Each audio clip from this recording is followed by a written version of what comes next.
az sonra saat 16 radələrində akademiya önünə toplaşanları Elçibəylə vidalaşmağa buraxdılar. Əvvəlcə hər şey sakit və qaydasında gedirdi.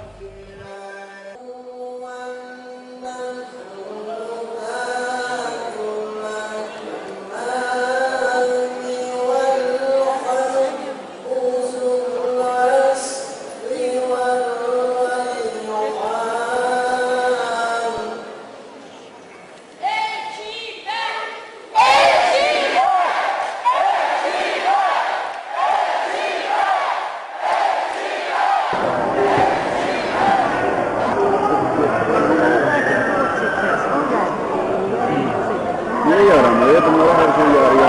Tehlikeler bunlara var. Niye ilerleyip ona bir şüpheye gelmez? Bir yolumuzu böyle var.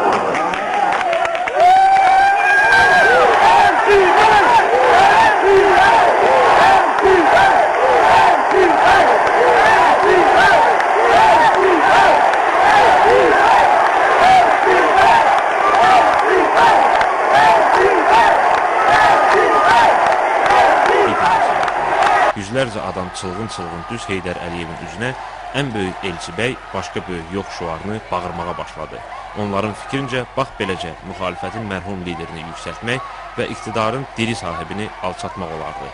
Prezident isə tövrünü pozmadı və sakitcə yas mərasiminə baş çəkən hər hansı adam kimi mərhumun doğmalarına baş sağlığı verdi, sonra da səssiz və necə lazımdır çıxıb getdi.